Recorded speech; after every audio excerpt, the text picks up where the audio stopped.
Assalamualaikum warahmatullahi wabarakatuh. Waalaikumsalam warahmatullahi wabarakatuh. Assalamualaikum warahmatullahi wabarakatuh. Good morning, ladies and gentlemen. The Honorable Dean of Faculty of Public Health Universitas Diponegoro, Dr. Budiono, SKM MKes. Good morning, Pak Dekan. Good morning, Mbak Novia. The Honorable Head of Master Program of Health Promotions, Faculty of Public Health Universitas Diponegoro, Dr. Syamsul Huda Budi Mustafa, MKes. Selamat pagi, Pak Syamsul. Good morning, Mbak Novia. Our today's speaker, Dr. Kano Kwantarawan. Sawadee-kha, Ajan. Sawadee-kha. And all of today's participants. Good morning. We would like to welcome you to the educational series of future research strategies and challenges in the subject of adolescent sexual and reproductive health on Saturday, 10 September 2022.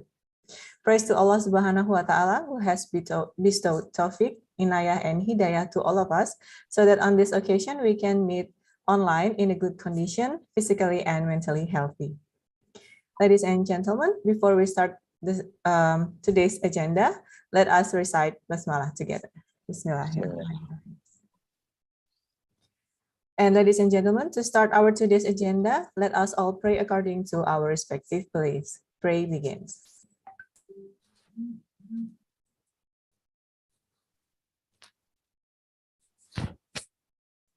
Pray ends. Thank you. Ladies and gentlemen, the first agenda is the opening speech from the Dean of the Faculty of Public Health Universitas Diponegoro. To Dr. Budiono, SKM MKes, the screen is yours. Yeah.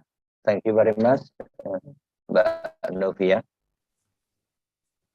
Dear question for the academic and student affairs, and also question for the resources affairs, and head of study program of health promotion, master of health promotion, Faculty of Public Health, assistant professor Dr. Syamsul Huda Budi Mustafa, honorable speaker Kano Kwantarawan, PhD. Thank you very much for joining this seminar from Institute for Population and Social Research, Michael University, Thailand, and our colleagues and the lecturers, and special for moderator Novia Handayani, who attending in the virtual meeting or the seminar. Assalamualaikum warahmatullahi wabarakatuh. Waalaikumsalam warahmatullahi wabarakatuh. Alhamdulillahirrahmanirrahim. Thank you very much. This event was initiated by the study program of health promotion, Magister of Health Promotion, Faculty of Public Health, Universitas Diponegoro. And I'm proud of you, the team, the committee. First of all, let us say praise to Allah Subhanahu wa Ta'ala, who has given us two sons or favors to us until this day. The topic, future research strategies and challenges in the subject of adolescent sexual and reproductive health. I think it's very impressive, very interesting. We know that the sexual transmitted infection or sexual transmitted diseases, STI, caused by some microorganism pathogen, for example, bacterial, viral, or parasitic, and usually transmitted to unprotected, for example, vaginal, oral, or anal sex.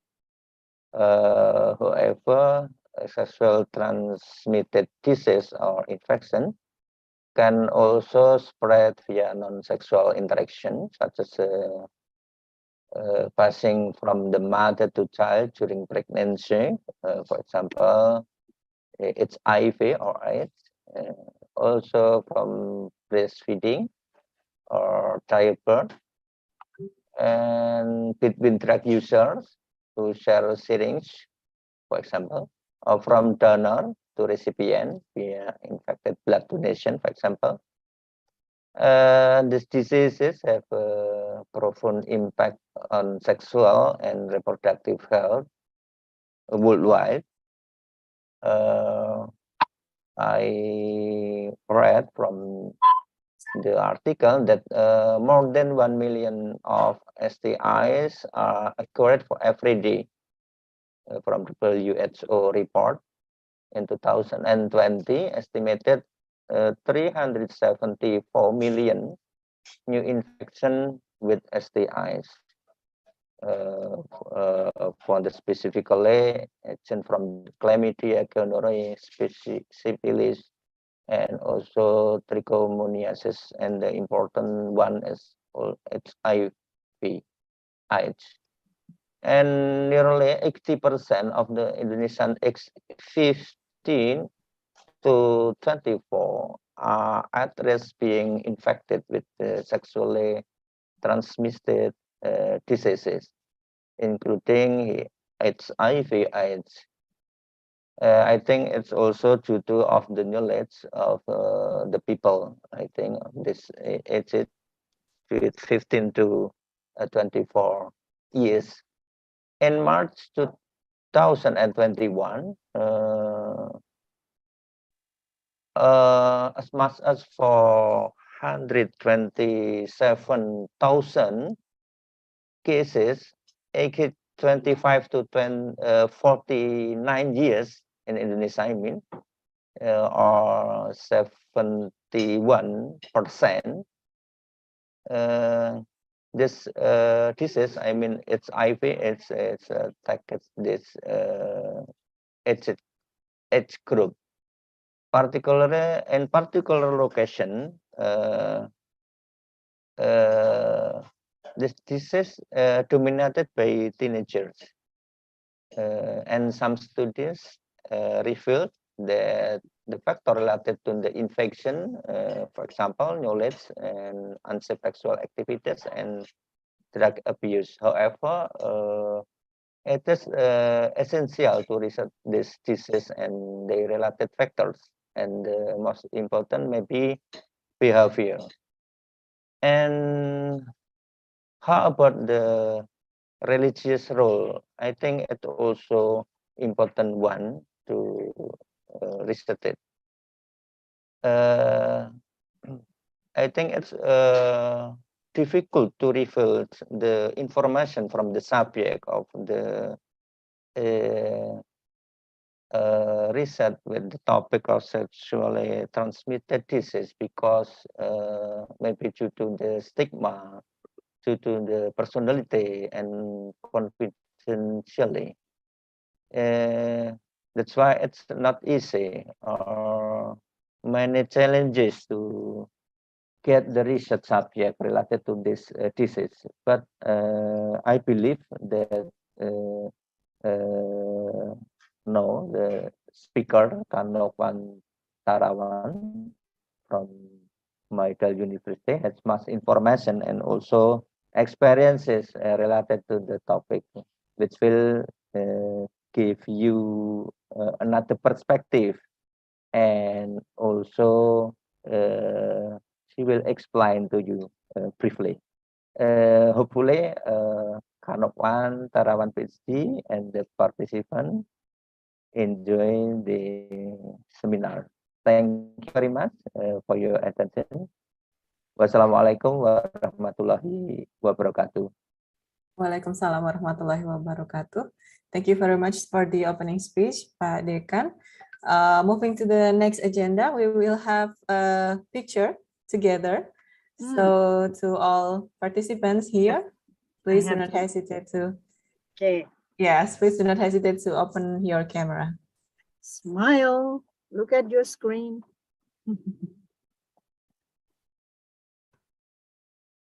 We will wait for 5 seconds, maybe. Please open the camera, ladies and gentlemen. Okay, are you ready? I will count to 3. Strike your best pose. 1, 2, 3. Okay, the next page. The next page. Okay. 1, 2, 3. How many pages do we have here? Okay, we have 4. Okay, page 3. 1, 2, 3.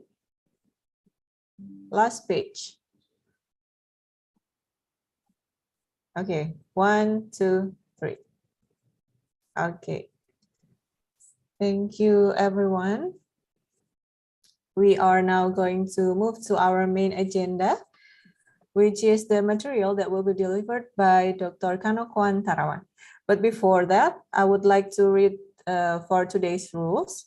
The first is that to all participants, please kindly make sure that your microphone is off unless the committee gives you permission to turn it on. Second, if you have any questions for our speaker, please type it in the chat feature. Don't forget to write down your name and institution as well. We will share the presents link at the discussion session, and we will have a certificate for our today's agenda, so make sure that you write your name correctly. So now I would like to share our speaker's CV. Dr. Kanokwan Tarawan, PhD. She is a lecturer from the Institute for Population and Social Research, Mahidol University, Thailand. She is worked in Thailand in the field of women's sexual and reproductive health and rights for the past 3 decades. She is a women's health advocate and a gender specialist. Subject of Dr. Kanokwan's research and teaching, as well as her intervention programs, include sexual health, sexuality, unplanned pregnancy, and quality of life among teen mothers and their children. Ultimately, Dr. Kanokwan works to make the association among women's sexual and reproductive health, their environment, and their socioeconomic status more visible to public and to the policy community. Dr. Kanokwan is currently an assistant professor at the Institute for Population and Social Research, Mahidol University. She is also a consultant for Women's Health Advocacy Foundation, a Thailand-based women's NGO which advocates for public recognition and policy change to improve women's sexual and reproductive health. She was a graduate from the PhD in Cultural Anthropology, University of California, Santa Cruz, USA in 2009. She was a Master's of Art in Cultural Anthropology, University of California, Santa Cruz, USA, 2003.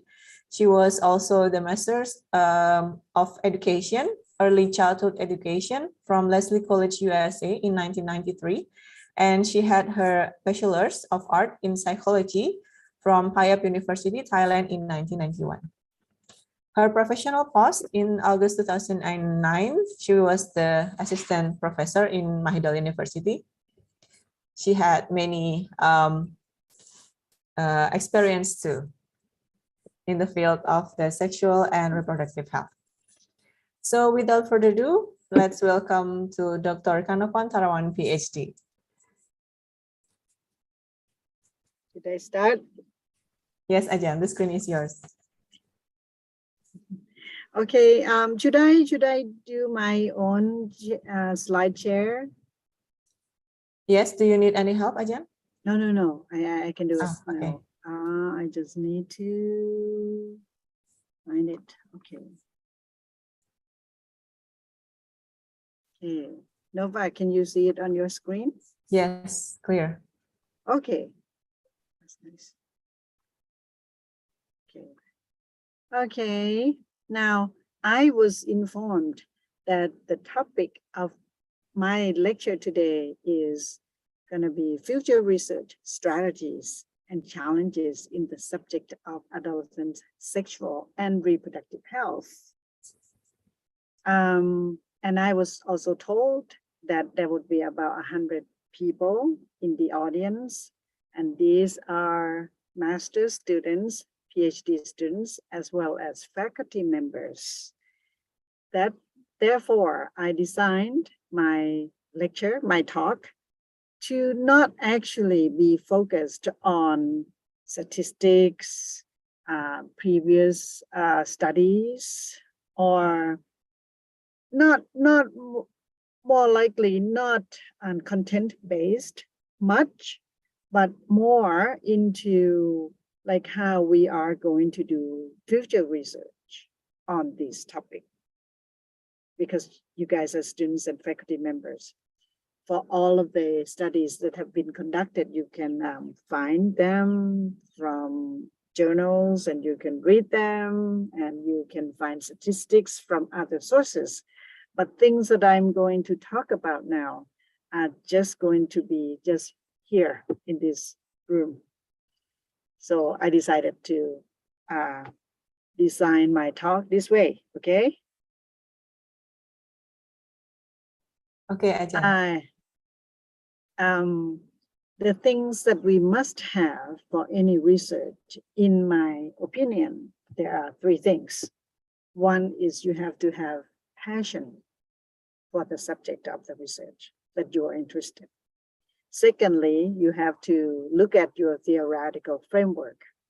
And third, you have to look at the methodological framework.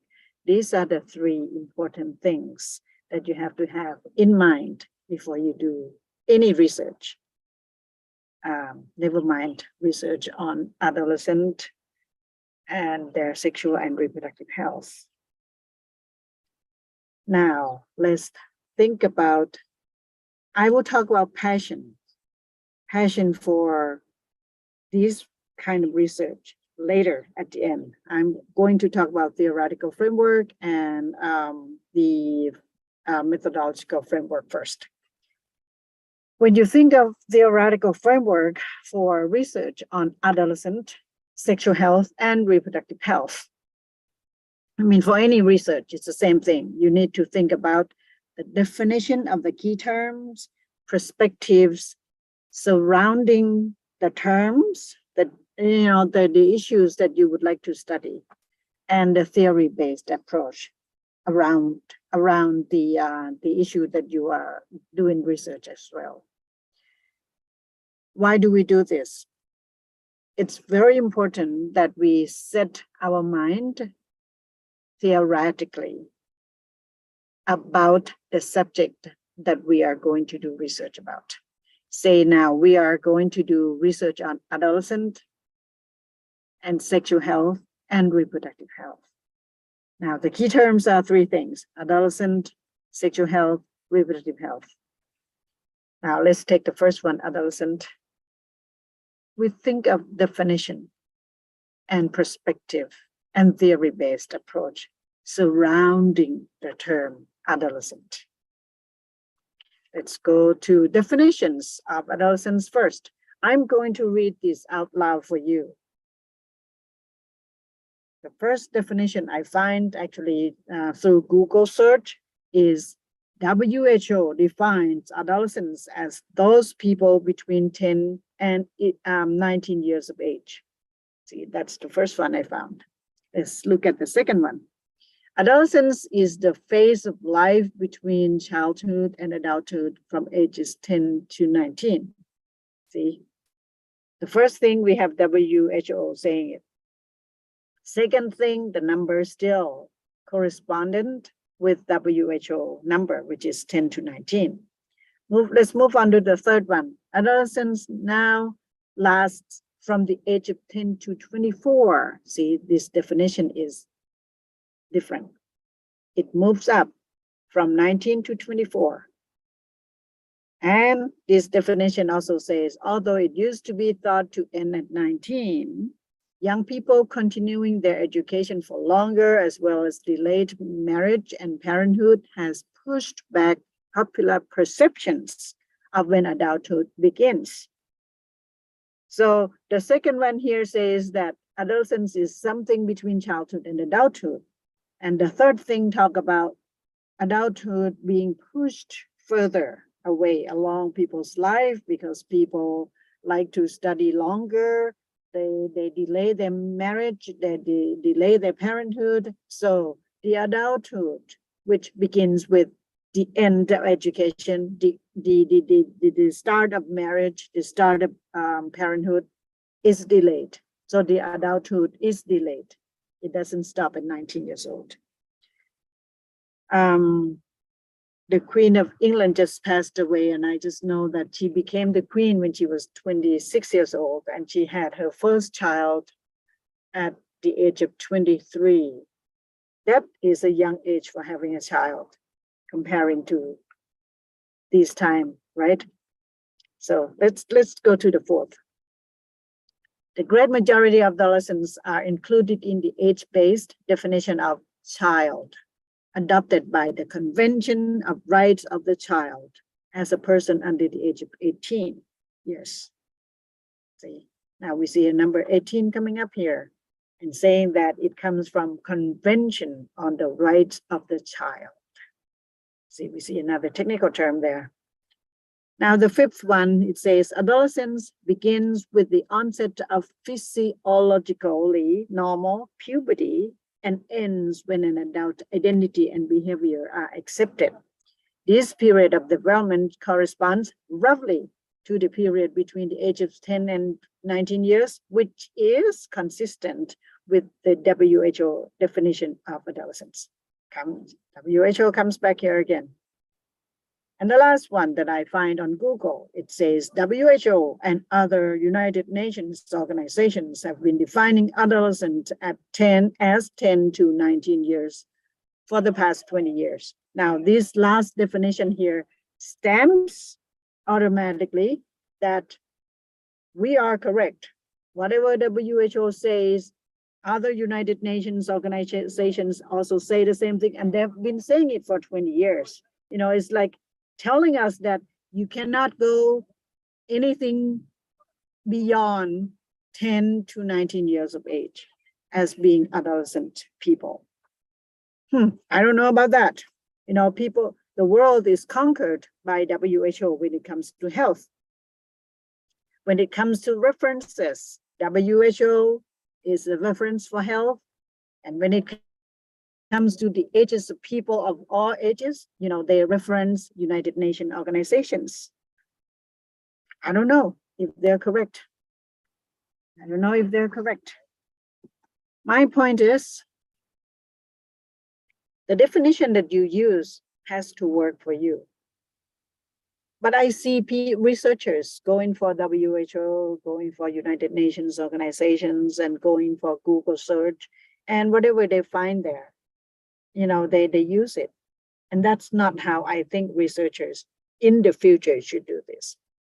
Our strategies and challenges actually to think about definition that works for us, works for that particular research. A research piece is actually very, very individualistic. It depends on the researcher or a team of researchers to do that research. So if you want to do a research on a piece of research on adolescents and their sexual and reproductive health, say in Jakarta or in the whole country of Indonesia or in Cambodia, you know, you can rely on definition from WHO a little bit, but then it will be more interesting if you do more. Now that is only definition. Let's go for perspective. Now we're finished with definition. Let's look at perspective. Perspective on adolescent. Wow, there are so many perspectives. Medical perspectives? No, more likely medical people who provide medical perspective on adolescent would go with WHO. So they will go with the age 10 to 19. That's what they are keen to do. Legal, more likely legal goes with medical also. But then later on, there is social perspective, cultural perspective, religious perspective, political perspective. Political perspective, you know, if people are 18 years of age, they are considered adult because they can vote, at least in Thailand. People at the age of 18 years and above can vote. When people can vote, that means they're mature enough to make the decision on their own. They probably are no longer considered adolescent, but young adult, for example. You know, if you take political perspective, it also depends on the country you are in. You know, the social, the cultural, the religious practices, the upbringing, the child upbringing within a household, within a religion, within a specific socio-cultural context, they're all different.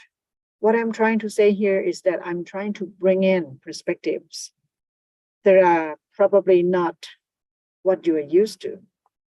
And that's what we need in the future. When we do research on adolescents in the future, I don't want us to go with what we have already had for the past 30 years. But we need to think about something that is cutting edge, something new, something specifically for Indonesia, something specifically for Thailand. And we don't need to go with medical perspective always. We have religious perspective. In Thailand, we have socio-cultural perspective. Now in Thailand, I will show it to you in other slides, in the next slide. See, that's roughly about perspective of adolescents. Let's go to theory-based. Theory-based approach to adolescence in Thailand, for example.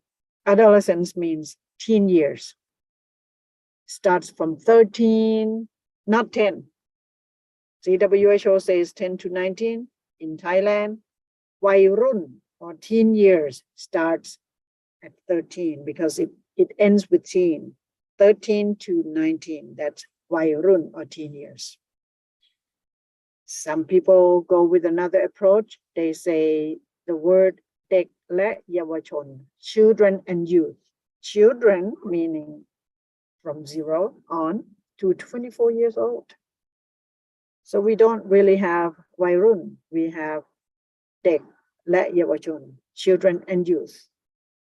See, that's if you want to talk about something, you think of what you want to talk about and you explain it well. That's your theory. And sometimes I would like researchers to think freely about what they would like to do. Because if they are interested in a particular population, say adolescent, and if they're interested in particular issues like sexual and reproductive health, I think they've read enough literature.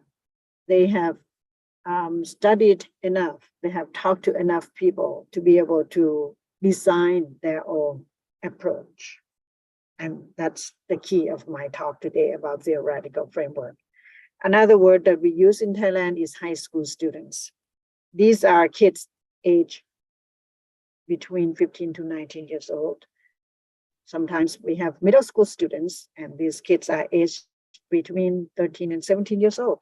So these are adolescents by the definition of WHO, but we don't go with it fully, but we have our own definition here. Now, after you're done with, you have usually when you do research, a piece of research, right? You have several keywords, several key terms. You go one by one. First one, you go with adolescent, you're done with that. You go with definition around the world, what do they say about adolescent? You go with all kinds of perspectives about adolescent. You go with all theory-based approaches about adolescent, and you're done with just one word, one keyword, one key term, which is adolescent. Next job is to look at the second term, sexual health, and then the third term, reproductive health. And of course, you would have to go through one by one. What's the definition of sexual health out there? Starts with WHO. What are perspectives around sexual health? There are so many, not just medical, legal, social, cultural, religious, political. It's more than that. It's more than that, right? Say if you talk about sexual health from the perspective of gay men, sexual health perspective from Hill tribe people, from Buddhist, from Christians, they're all different. And that's what I mean by looking at it, looking at key terms. And for each of the key terms, you look at definitions around the world, perspectives around the world, theory-based approaches around the world, and you think of your own research. Where do you position your research among all these literature, all these ideas that are floating around you? That's how you design your research in the future. I do not want to see any more researchers following each other's footsteps. Well, we follow footsteps in terms of literature reviews. We study other people's studies. That's it. We need to design our own theoretical framework. We need to design our own methodological framework. And we need to have our own passion for that particular subject that we want to study. This is my point. Okay, this is an example of theoretical framework for research. You know, I would take an example of feminism, for example. First wave for feminism alone, right? We have first wave feminism, second wave feminism, and then finally we have third wave feminism, or sometimes we call it post-colonial feminism. Hold on a second. I want to do something about this. Let's no. Hold on.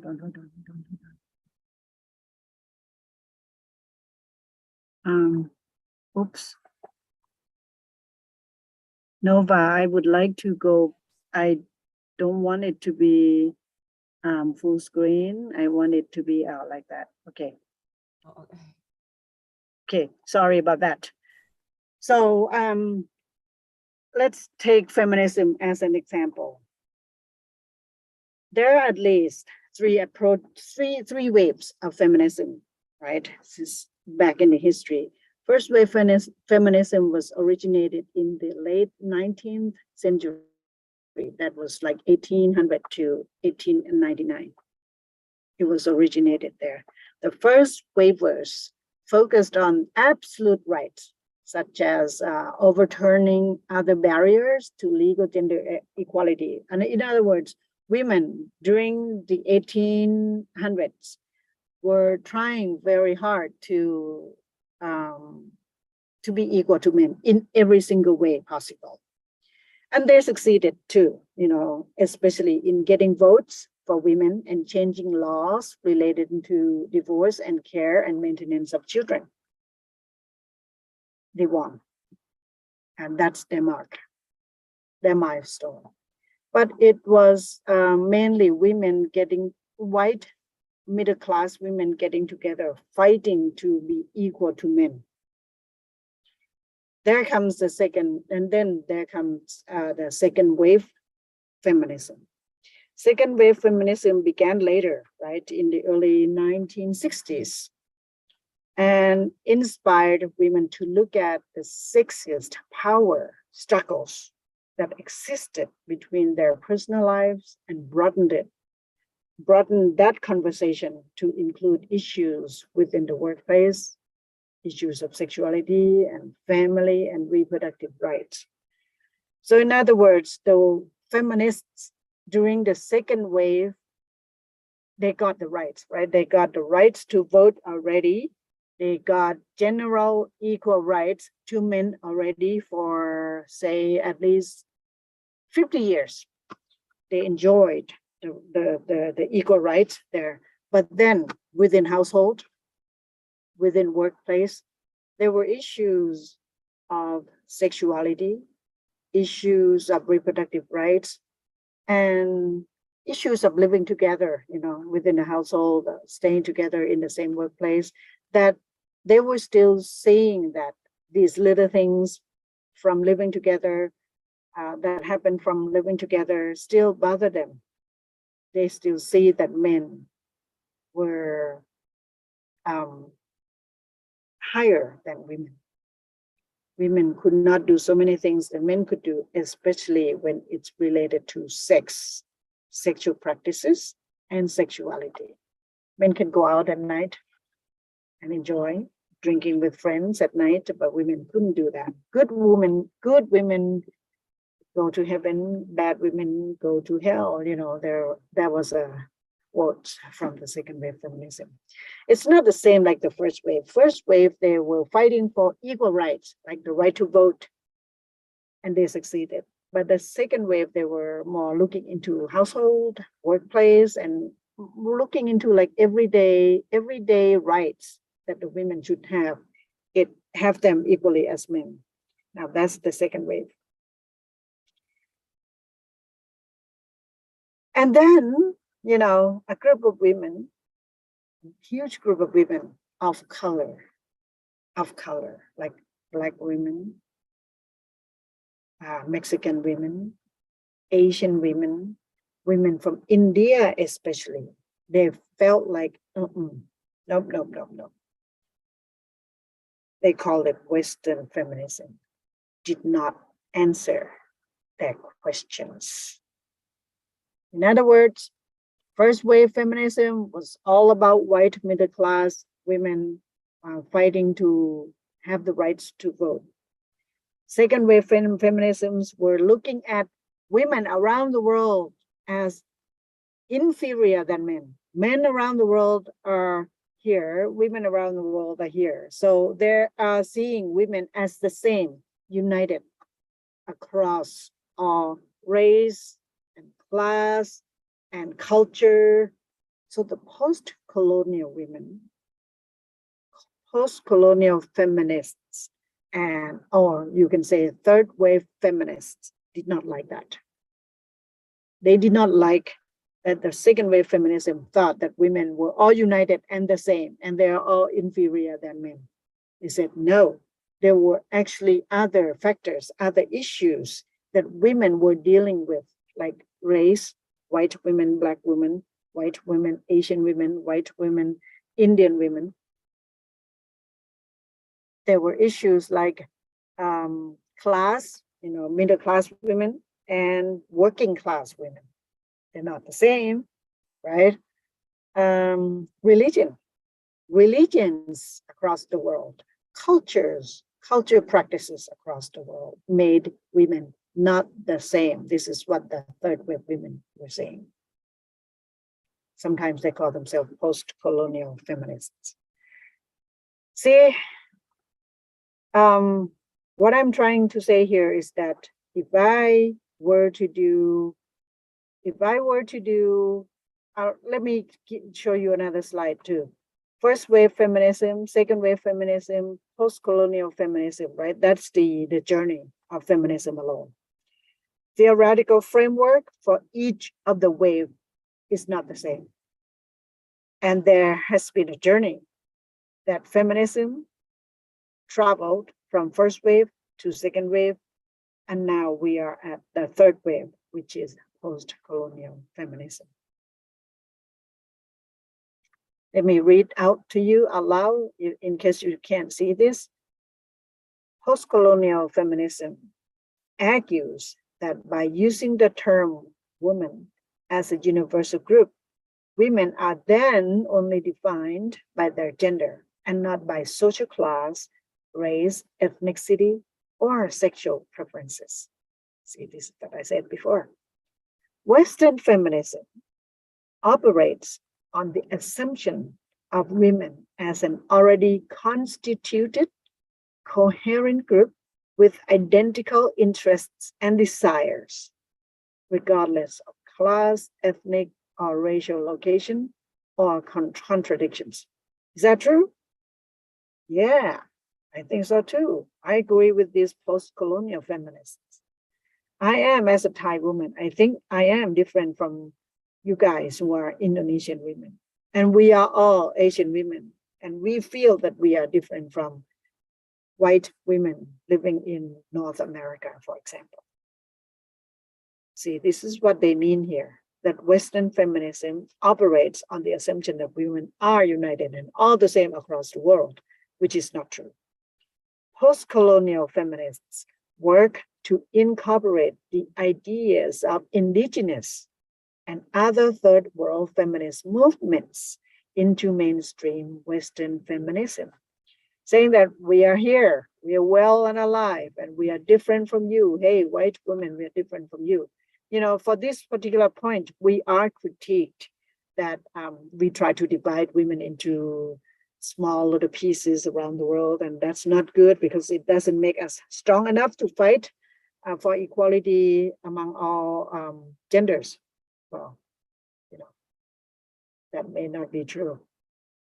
Third world feminism stems from the idea that feminism in third world countries is not imported from the first world, but originates from internal ideologies and socio-cultural factors. I would like you to remember this really, really well. We are not copying any ideas from developed countries. We are not, things that happen in our part of the world are real. They originate from our ideologies, our socio-cultural factors. Okay, this is very important. And that's why for me, if I want to do research on women, I wouldn't take first wave feminism approach, definitely. And I wouldn't take second wave feminism either. I mean, I might for some particular research on women where I would like to fight for equality between Thai women and Thai men, Thai women and Thai men, and I'm not looking at anything else at all. I'm just looking at gender alone, Thai women and Thai men alone. Then I might use the idea, the concept from second wave feminism as my theoretical foundation to do this research, this particular research that I just talked about. But however, if I want to study life of women in Myanmar, life of women in Japan, life of women in Indonesia, I wouldn't use second wave feminism as my theoretical foundation at all. It wouldn't work. And you'll see, as I said before, why I choose post-colonial feminism to be my theoretical background, theoretical framework, theoretical foundation to study women in these different countries. Okay, I'm giving you this example of theoretical framework because I would like you to try to think of theoretical framework as a tool for you to design your own research on adolescents and their sexual and reproductive health, so that we are not clouded by the idea of sexually transmitted disease of all kinds. We are not crowded by WHO definitions, or we're not crowded by the cultures that we don't even know from North America or Europe, Western Europe, right? I would like you to be able to be creative and look at your own socio-cultural, economic, political, religious atmospheres and surroundings and environment in your country, in your context, to design research for yourself. Okay, so I finished with with a theoretical framework. I am going to talk about methodological framework. And there are only three things to talk about here. One is techniques. The others are approaches and field positioning. You don't see this you probably don't see this concluded anywhere, because I have just came up with this slide through my teaching experiences and through my research experiences in the past 5 years. The techniques that we have been using, especially in the past 5 years, we are not talking anymore about in-depth interview, focus group discussions, survey, although those are actually real data collection techniques that we are still using, right? But right now we are talking more of offline or online techniques. Yeah, COVID-19, that the COVID-19 pandemic, which affected us all across the globe, did not allow us to do research. At IPSR alone, we paused so many research projects because we could not reach out to participants to interview them. Many research projects had to switch data collection techniques from offline, going to see them face to face, to be online. So we had to be we had to learn more about how to make online data collection technique standard or qualified enough to be the kind of data collection technique that we can use, we can rely on, we can reference. We're working hard on that too, and there's no end to that yet. But just in general, I'm just telling you that when you talk about the future data collection techniques, you need to add this online data collection technique to your idea, to your perspective, to your design as well, because we don't know when it's going to happen again. And plus, people in this world, people, this generation, somehow they like to do everything online. The technology is here. So online data collection technique has to be updated to the technology available as well. So, we talk about COVID-19 pandemic that did not allow us to do face-to-face data collection much, but then that is not the only one factor. Another factor is the technology is here. People are always online.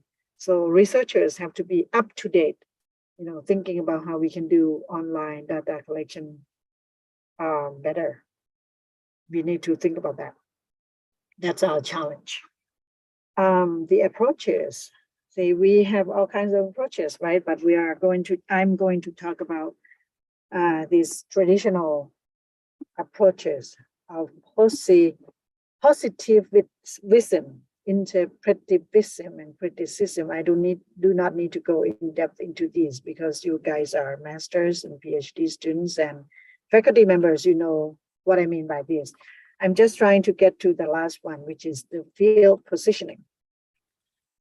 We were talking about intersubjectivity, subjectivity. We were talking about that a lot, but in anthropology, which is my major, which is my specialization, we do what we call autoethnography a lot. And I would like to introduce this methodological framework into your mind of social scientists. I know that generally you are social scientists and you do research by the traditional approach of doing research, which is to do quantitative or qualitative, right? You do subjectivity, objectivity, you try to do intersubjectivity, relationship between researcher and the research participants. That happens a lot these days. But I'm talking about autoethnography. This is a study of yourself. It could be interpreted as we go into a village, we see a group of teen boys getting together every evening. They get together, they drink, they smoke, they talk about girls, and they end up getting drunk, having unprotected sex with their girlfriends, whatever. We see this a lot in our communities these days. What I mean by autoethnography is that sometimes, I really wish that we could try to get these people to participate fully in research and be the researchers themselves. It's not an imagination, because in anthropology, we do have autoethnography, and I have done a lot of autoethnography about a little bit of myself here and there, my secrets here, my secrets there, my ideas about this and that there. I do this every day, actually, And so autoethnography is a type of anthropological research method that have been going on for quite some time. And we can do this in the traditional social science research as well. But probably not studying ourselves, researchers, but trying to get our participants to participate fully in our research. Ask them to ask themselves what they mean by sexual health. Ask them to ask themselves what they mean by reproductive health. And after they have got they have got that understanding of what it means for them when it comes to sexual health, what it means for them when it comes to reproductive health, we can then try to study further, like how they manage under these meanings that they have for themselves. Maybe they might say sexual health means that I have a girlfriend and I take care of her. I ride my motorbike, take her to school, take her to work. I talk to her nicely. I have sex with her only when she wants.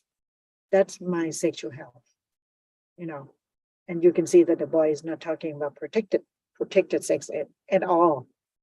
But for you as a researcher, you like to ask them, how do you protect when you have sex? Maybe that's not the question for the boy. For example, you know, I'm just trying to say that sometimes researchers come up with their own design, their own ideas of what they want to do. That's great. But then again, you know, giving all the questions into the hands of participants and let them decide for quite some time. You know, this is not something that could happen within 45 minutes of focus group discussion or an hour and a half of in-depth interview. Autoethnography actually takes longer to be with participants and allow participants to understand what it means, what they mean by sexual health, and how do they manage their everyday life, given that they have that meaning of sexual health. If we do this kind of research, maybe in the future, we will understand adolescents more and truly from their own perspectives. And after we understand all of that, then we can apply the knowledge that we have to be probably policy design, policy implementation, intervention with them. That's another step. But first of all, we need to understand them first. I don't know. I have taught about autoethnography for quite some time, and it's the kind of methodology that takes time. So I don't see students at IPSR being able to do that because usually everybody comes and wants to go out so quickly. I don't see faculty members at IPSR doing this because we have so many research and everything has deadline. I don't know, but you know, it's a challenge, and it's a challenge for the future. If we could think about it and we could train ourselves well to do autoethnography well, then we might understand adolescents and their sexual and reproductive health better. Okay, and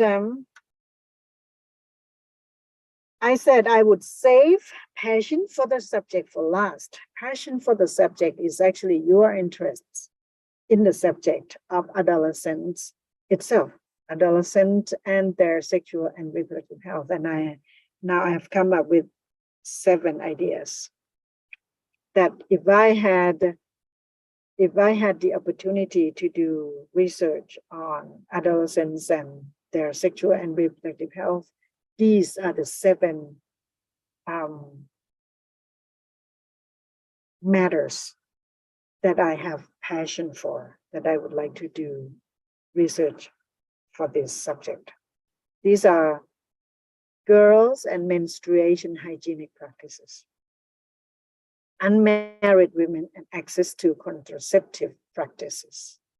I'm saying unmarried women because usually married women would have automatic access to contraceptive methods and practices because you are married, you are having sex actively with your husband, and you are not about to have children. So it comes automatically for you.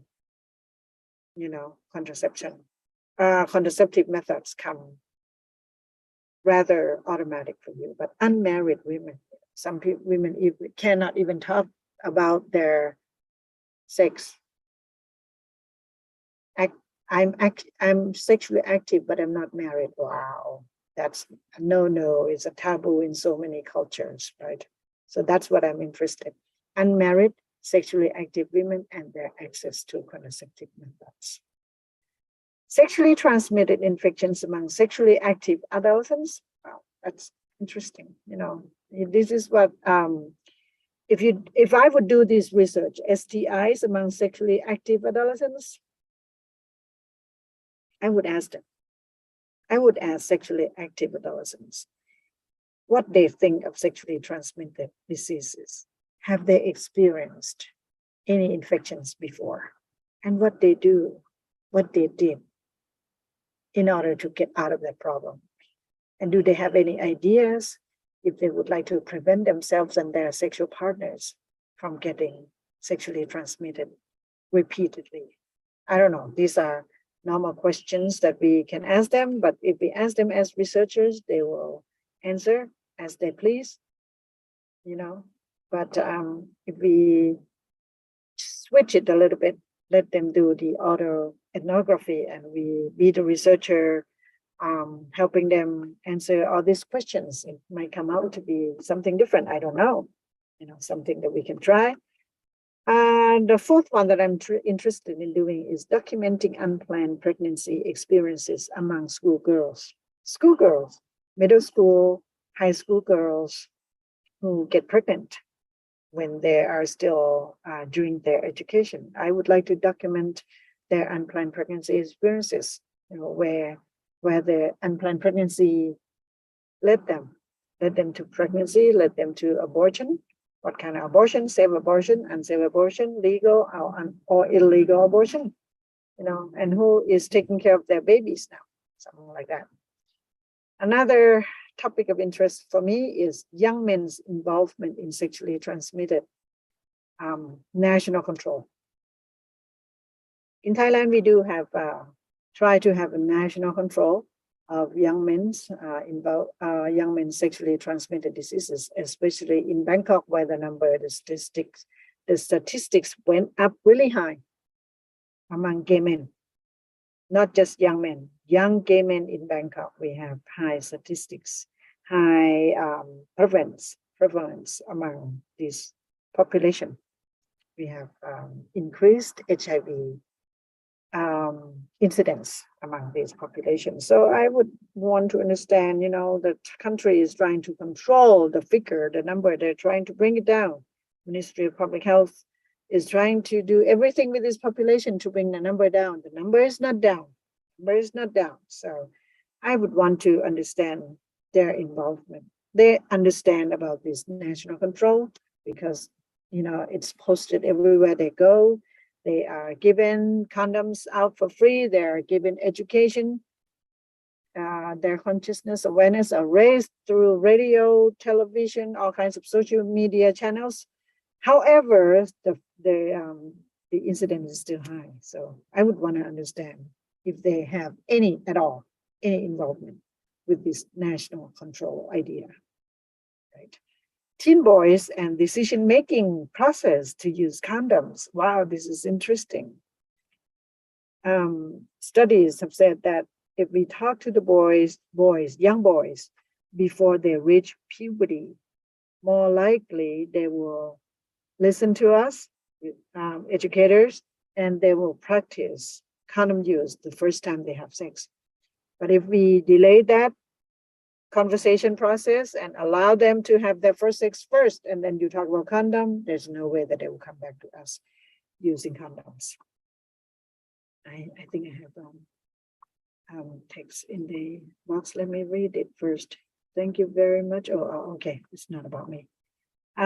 So I would be interested in learning about teen boys and their decision-making process to use condom probably before their first sex or after their first sex, and compare it.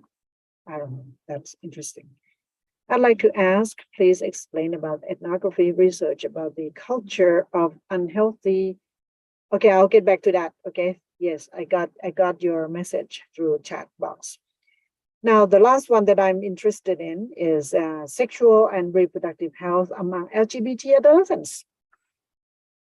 You know, that one speaks in and of itself already why it's interesting for me. We have been paying attention to girls, to boys, you know, but right now we know that there are not just two genders anymore in this world. Yeah, so there are other genders, and I would like to know what they think about what they think about their sexual and reproductive health. You know, you think of gay men, two men having sexual relationship with each other, that's only sexual health? Yes and no. Probably they want a child. So that becomes a reproductive health, you know, something like that. Is an issue that I would be interested in. So, your 2 cents. That's my invitation for you to speak about your idea. In the meantime, I will read your questions. Nova, I'm done with my lecture. Ajahn. What should we do? Okay, thank you very much, Ajahn. We already Yes. have many people who ask here actually. Yes. Some people are sending me privately, but we can read on the chat box here from Mr. Lucas Adi. I'd like to ask, please explain about the ethnography research about the culture of unhealthy adolescent sexuality and what can we do to change it? Okay, unhealthy. Let me try to unhealthy. So they are unhealthy adolescents. Sexuality. Unhealthy adolescent sexuality. Okay, is that Lucas? Lucas is asking me. Lucas, you know, let me try to say it like this first, okay? When we say unhealthy, this is like an outsider speaking to them. Outsider speaking to adolescents. Adolescents may not think their behaviors are unhealthy. Even they smoke, they don't think it's unhealthy. They drink, they don't think it's unhealthy. They use drugs, they don't think it's unhealthy. They practice unsafe sex, they don't think it's unhealthy. They always come up with what we call excuses, but it's for them reasons why they think they are healthy. So I think number one thing is we need to try to find out first what they mean by healthy and what they mean by unhealthy. And you'll be surprised. You'll be surprised that what we think of as unhealthy for them is healthy. Okay, that's number one. Number two is their sexuality. Okay, we know now that there are so many genders here. So you can be specific about adolescents here. You can talk about men who have sex with men, or LGBT in general, or boys or girls, or heterosexual couples, whatever. You need to be specific there a little bit. So you talk about unhealthy behaviors. You talk about adolescents and their sexuality. If you can specify more, then we can think further about what to do. Right. Yes. Now let's just say, I'm not asking you, I'm just saying, Oh, okay. let's just say that we are now specific. We want to understand unhealthy sexuality among gay men, for example. They will yell at me if I say this. Let's just say gay men. Let's just say we specify that it's gay men and their sexuality. And we want to ask them what is healthy and what's unhealthy. Number one, you need to give them time. You need to introduce yourself that you are a researcher wanting to understand their ideas of healthy and unhealthy sexuality. And you would like to spend time with them in order for you to understand them better. And you would like them to spend time thinking about this idea of healthy and unhealthy for as long as they want, and will just become friends. Now that's how you position yourself in the field of anthropological field, and you are going to do ethnography. Explaining clearly your position, their position, explaining clearly what you want from them, giving them time, giving yourself time. And then after that, you spend time with them. That's what we call ethnography. You spend time with them. You don't ask questions like an in-depth interview where you spend an hour and a half talking, following your guided questions. You don't have them in their focus group for 45 minutes, no. But you go out to watch movie with them. You go out to have dinner with them. You hang out at their house. They come hang out at your house. You spend a lot of time with them for you to understand these people more clearly, their practices, their daily life, what they believe in. When you understand them better, then you will have questions to ask. For example, hey, you have 2 boyfriends all at once. I mean, for 3 days you're with this guy, and for the next days you are with this other guy. You have them both at the same time. Is that how do you feel about that? Right? You wouldn't know this at all if you don't spend time with them, if you're not their close friend. And you wouldn't be able to ask this question at all if you're not close enough to people to ask this, kind of like very, very close question like this. And when the answer comes, I don't know why I have these 2 guys at the same time. They're both cute. They're both nice to me. I don't know what to do, man. They come at different times and I cannot cut either one of them out. Okay, the answer is that is very true, but you cannot do anything with the answer. You just have to try to understand it and let it be. Let it be for another some time, and then you understand more. You understand more. So that's ethnography. You are clear how you position yourself in the field as a researcher, and you have clear questions, and you give time for yourself and your participants, and you observe more than you ask. That's ethnography. I hope I answered your question. Is there any feedback, Mr. Lucas? Can you turn on your microphone? Let me see your face and hear your voice, Lucas. Mr. Lucas? Okay, maybe he is having his trouble with his microphone. Okay. Can we move to the second question, Ajahn? Sure, yes. Okay. The second question is from Rary Banten. I'm interested in learning about the role of parents in educating reproductive health in adolescents. What is the issue with this in Thailand? Okay, the issues with this in Thailand is that we have a gap between 2 generations right now, children and parents. We have families where parents and children have close relationship. They talk to each other, they share experiences, but the majority of families in Thailand, parents are of one generation and children are of another generation. And the biggest problem we have in Thailand is the generational gap, meaning parents and children do not talk to each other. They do not understand each other. They are born and raised by different ideologies, right? Children feel like their life are their life. Their life are theirs. They should have the freedom to live the life they want. They can have a boyfriend, girlfriend. They can be LGBT. They can have sex, protected, unprotected, whatever they like.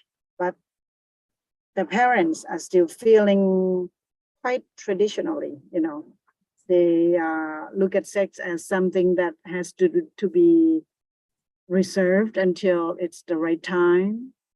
It has to be with the right person, and it has to be attached with reproductive health, not just sexual health. Sexual health and reproductive health are almost the same. You have sex in order to reproduce. But for children, they think sexual health is sexual health. You don't need to get pregnant from having sex every time. You can use contraceptive methods regardless of your marital status. So ideas are different now, see? That's the biggest problem we have in Thailand. Kids, I shouldn't be saying kids. we are talking about children aged between 15 to say 35 years old.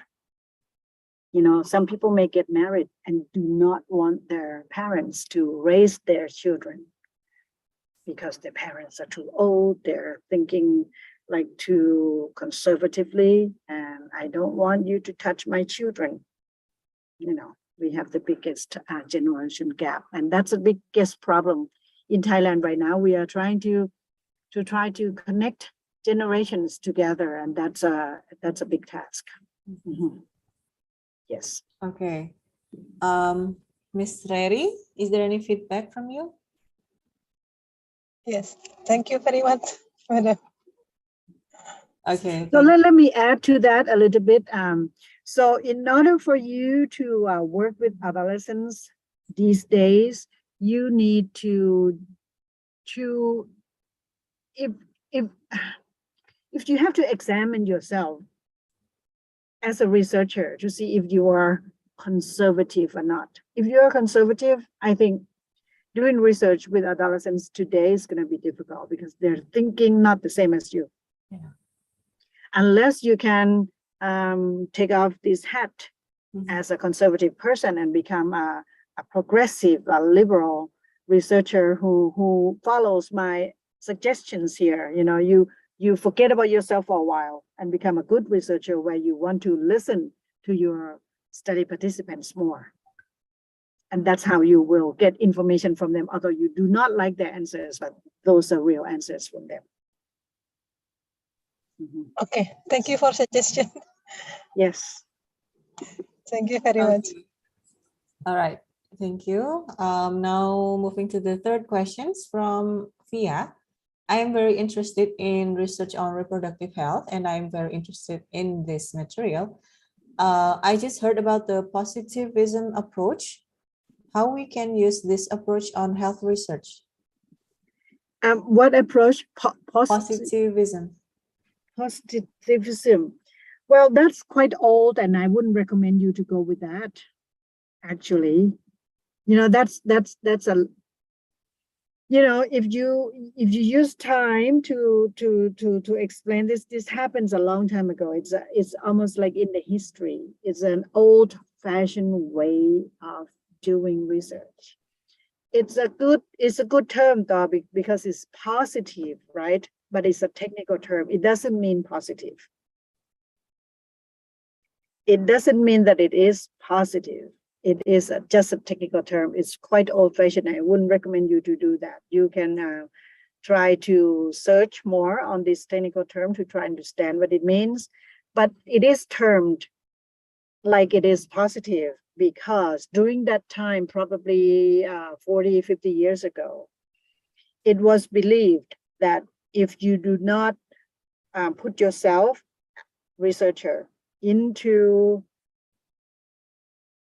interaction with your research participants, that's the way you will get your research findings better. It was believed then that if you don't involve with your research participants at all, then you will get positive findings, which is better than involving yourself with research participants and possibly contaminate their answers. Now that idea is quite old because right now, we believe that researcher is also a person who is born and raised in a particular society, and that researcher has a self too that could interact with research participants. And it's better that there is that participation between researcher and the research participants, because then the analysis could be more in-depth and more true. Now, criticism is something else that is quite new. Well, it's not that new. It's like probably 20, 30 years already, where researchers critique findings and try to have conversation with findings. For example, you interview farmers and farmers say, you know, there's flood. During rainy season, our rice field is always flooded. We cannot do anything because we live in a lowland. When the water comes, the water cannot go anywhere. We get flood every year. So we're just gonna have to live with it. Okay, that's the real answers, right? The findings you get from the field. Researchers who take criticism approach would not take that answer as an answer. In the analysis, the researcher will then say, hey, look, 20 years ago, this area is not flooded, but now it is flooded because the government has put in this super highway here and it's elevated from the rice field. And also on the other side, there is establishment of factories. It's a factory town there. And they, of course, elevated their land up. So this place become a low land when there's no good draining system for people here, because there's a blockage from the road, there's blockage from the factory land there. These farmers are left unattended, and they're Thai people. They have their rights to live happily, just like factory owners, just like government officials who build the road there, but they're not paid attention to it all.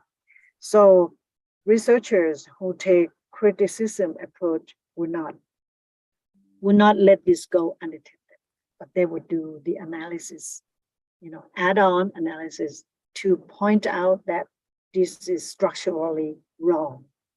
The government has to do something for these people. So right now, I mean, right now and in the future, I think we will go for the criticism, or at least interpretation more than positive. Because positive is not positive, it is only a technical term. Yes, on technical term. Okay, so Miss Via, is there any feedback?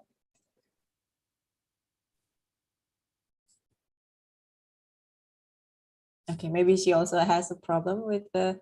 Oh, okay, no, thank you, she said. All No, right. no, meaning what? Any other problem? No Any feedback. other? No, thank you. No You guys feedback. are Yeah. really nice. I don't see your faces, but your questions are all interesting.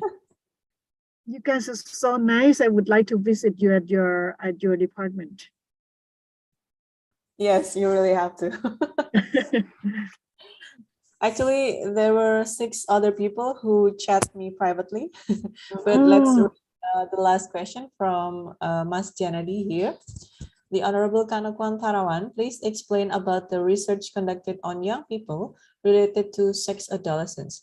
Is it appropriate to ask questions that are personal experiences, such as sexual experiences, even though they are not mature enough in sexual matters? Don't they even teach them about sexual activity through these questions? Yeah. Okay. Can Sure.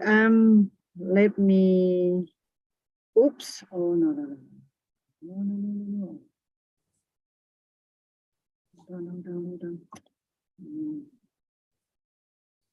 Nova, can you still see my slide? No? Oh, you cannot see my slide anymore. Hold on. Yes.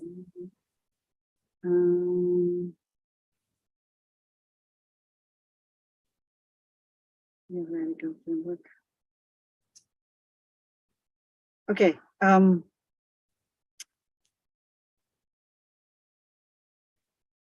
It's okay. I will talk.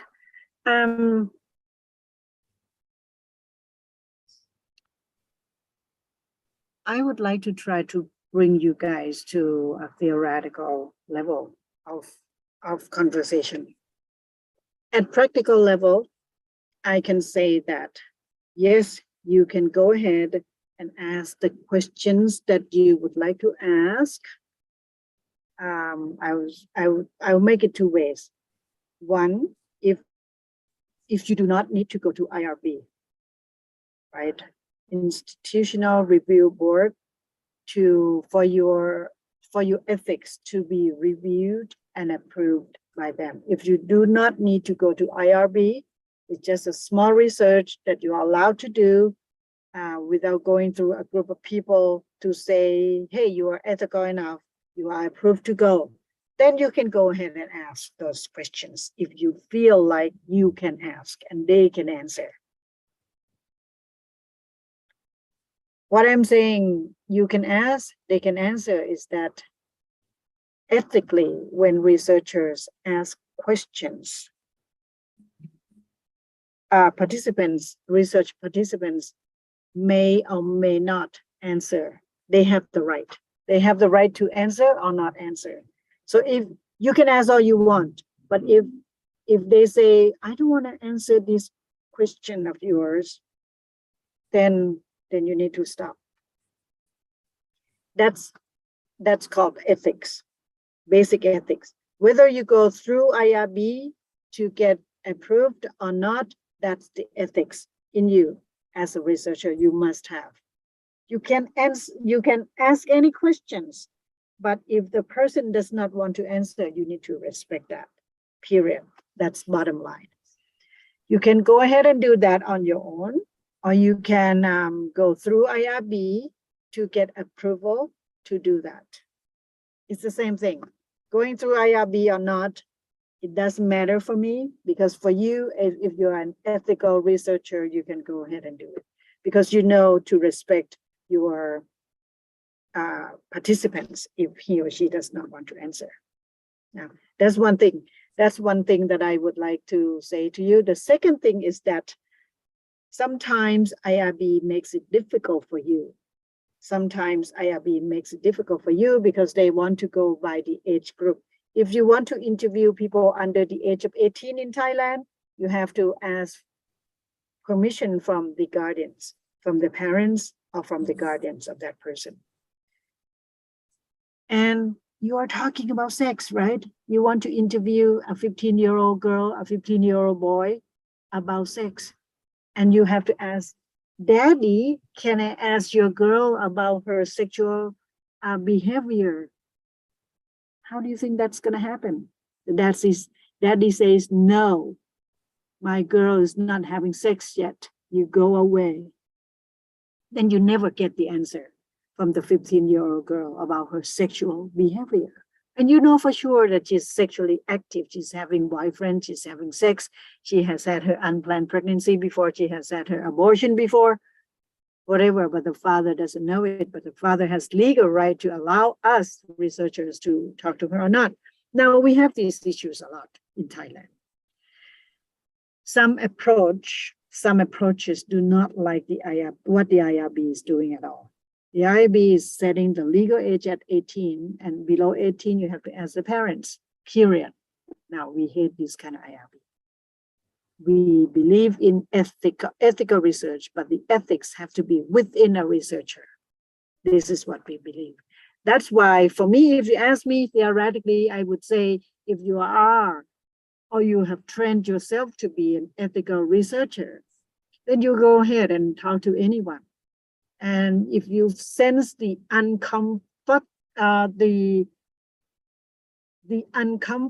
or something that is not right from the people you interview, and then you just stop. You just make sure that there's no harm done without having to go through another person, say the parents, the daddy or the mommy, because sexual behaviors are something that kids do not want their parents to know anyway. And the parents do not want to accept that their kids are sexually active anyway. So I'm talking theoretical here. Yes. Okay, thank you very much, Ajahn. It is also related to the next question that about the ethical clearance that also used in researcher in Thailand. Yes. Okay, we have a feedback here, Ajahn. Okay, that means we can continue or stop the question based on research ethics, right? I mean ethical research. Yes. The thing is that if you are a researcher who needs to publish your research findings too, then Many journals around the world now request that your research must have ethical clearance. Now, this is the ugly part of the research world. Publications around the world request for you to have ethical clearance before you do research. And when you have conducted that research, you want to publish, you have to show the approval certificate along with your manuscript, which is ugly. I like what you say more. That means we want to continue or stop question based on research ethics, right? Yes, right. Because I believe in you. You are a researcher. You have the passion to understand this problem. You have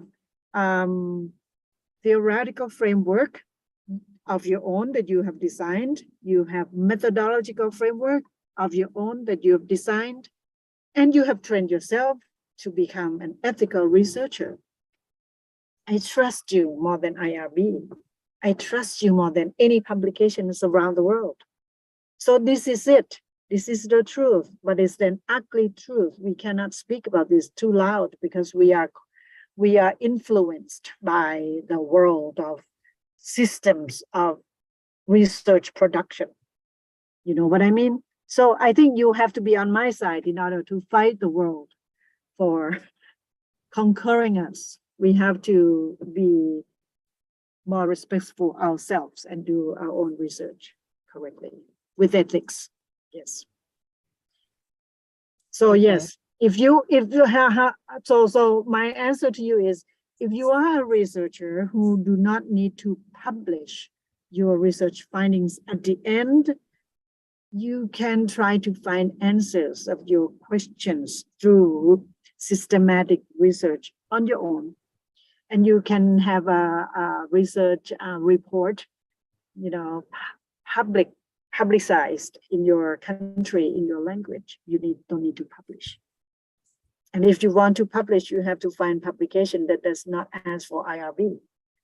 Why? Because you can trust yourself that you are an ethical researcher who only ask when it is good to ask, and you will stop when it's not good to ask. Okay, thank you very much, Ajahn. I have another 6 questions. I would like to share my screen first. Okay. Okay, can you see it, Ajahn? Oh, yes, I see. How was Okay, the so awareness? the first question, yeah. Do you want to read? And okay, yeah. First question from Indra. How was the awareness of male and female adolescents on using condom consistently? Was it male who were more aware, or how was the general condition in Thailand? Thank you. If you ask for general condition, I will say it's the male who wants to use condoms. It's the female who does not want to use condom. Wow, interesting. Yeah, interesting, right? Yes. The reason is because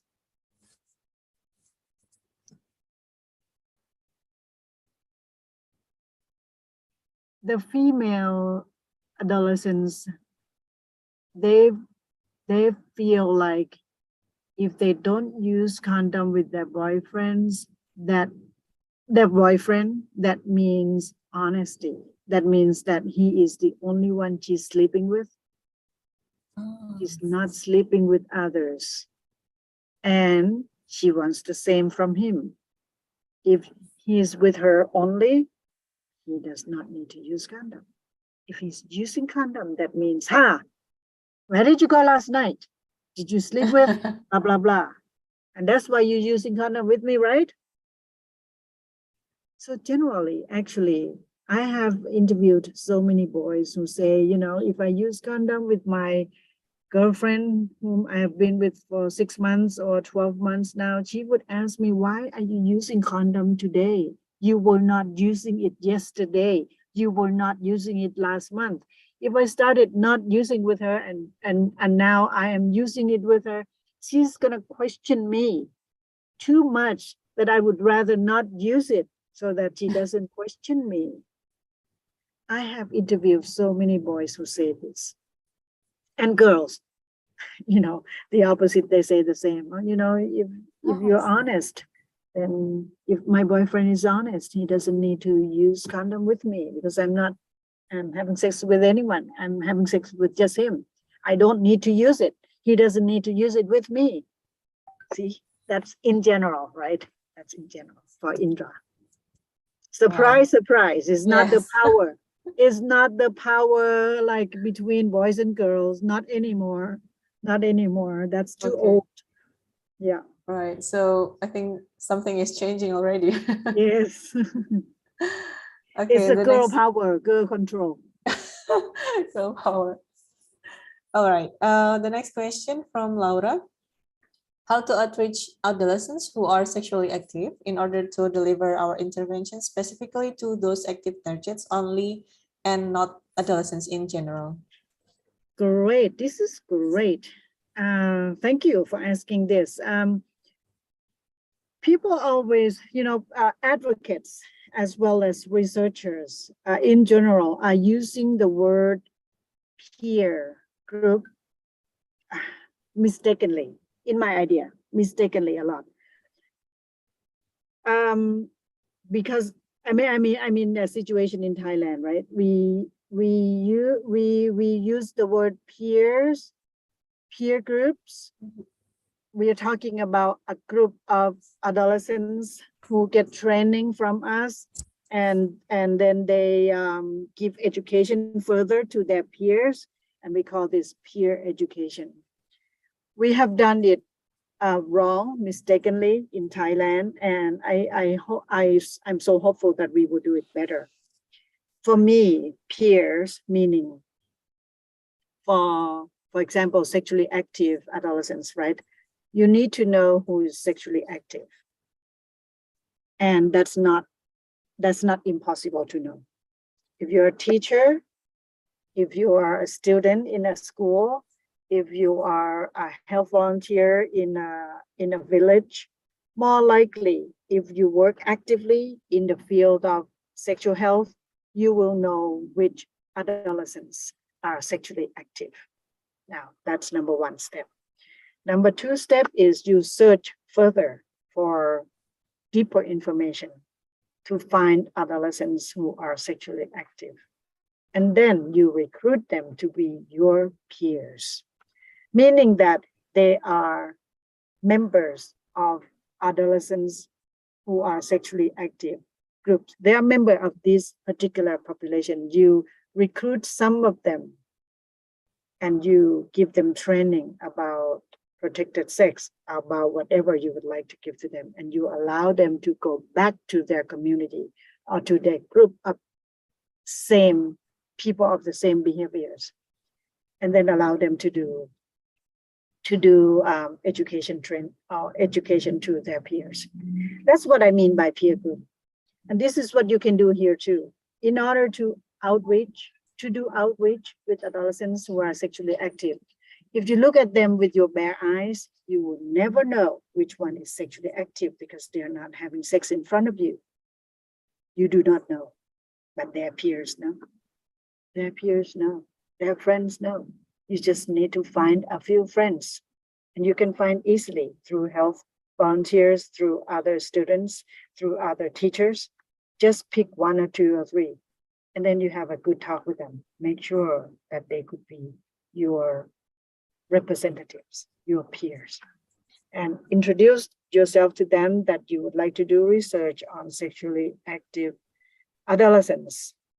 And you mean by real sexually active adolescents. It's not like having sex last year. You don't want that. You want somebody who has sex periodically, quite regularly, because he or she has a regular boyfriend or girlfriend. Introduce them like that and say, tell them the objectives of the research, tell them who you are, tell them that you value their experiences, and then allow them to go find their friends. If you want 20 people, allow them to find 20 people for you to interview, 30 people, 50 people for you to interview. these days, 2020, we have adolescents who are sexually active a lot.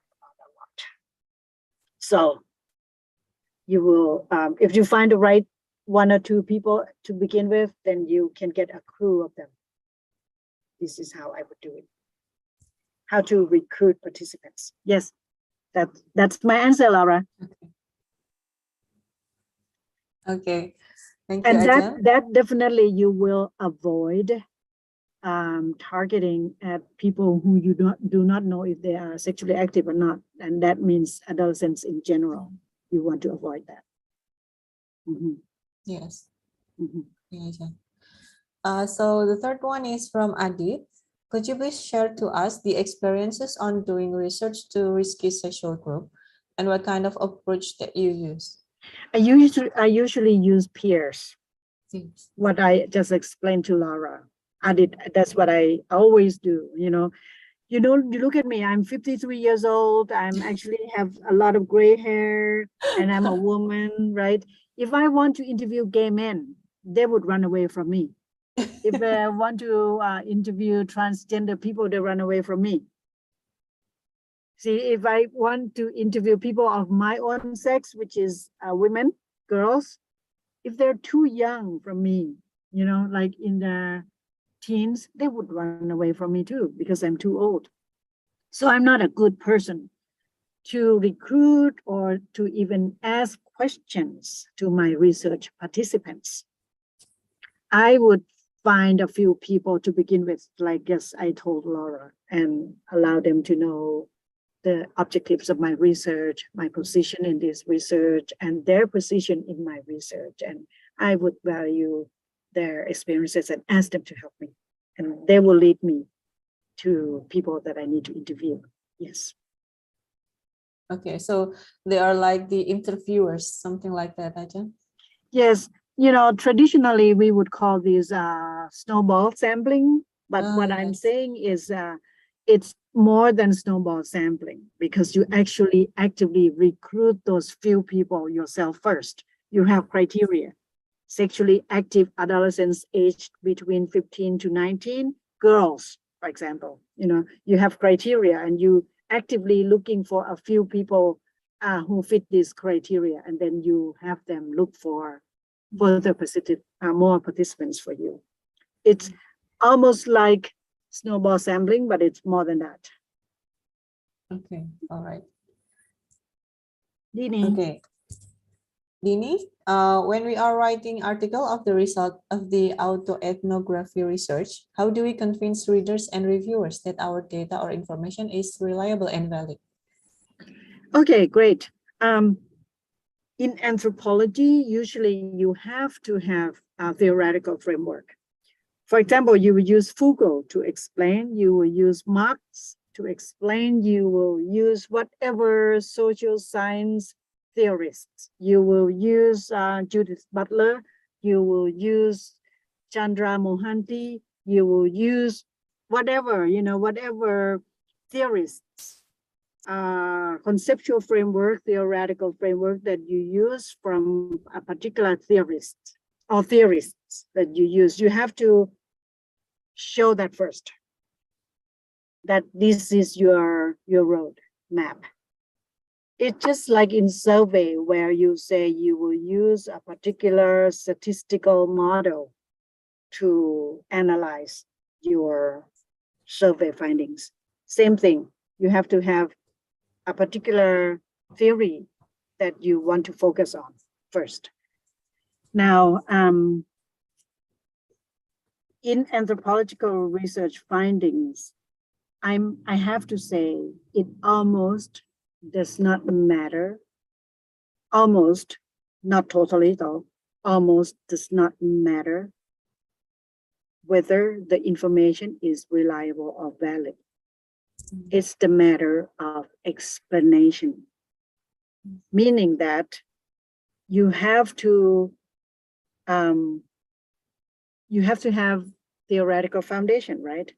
And then you have to be able to explain findings, interviews you get from the people you interview. You have to be able to use the theories to explain the findings well enough. So it's the power of explanation, it's the power of description, it's the power of letting your readers know that given the life of this particular person that you have been followed for 18 months, you know, you are using Foucault to look at it. You are saying that this woman is Christian. She's in her mid-20s. She doesn't, for example, she doesn't care much about God. She is raised in a very Christian household, but she doesn't believe in Christian ideologies. She wants to live her own life. She is in conflict with her parents. You know, in general, that's her life. So you are talking about the agency of these women within the household that is very much Christian influenced. She has biological power, something in her, because she's born and raised in this very Christian-based community, family and community, but she doesn't believe in it. She has her own self. She has her own agency. She does things that does not follow her parents' teaching. You see this pattern. So it doesn't really matter in terms of reliable and valid, but you are actually taking her whole life, taking it apart, explaining it bit by bit using Foucault. It's the power of description. You have to be able to explain well, describe well in your writing so that your readers see what you see.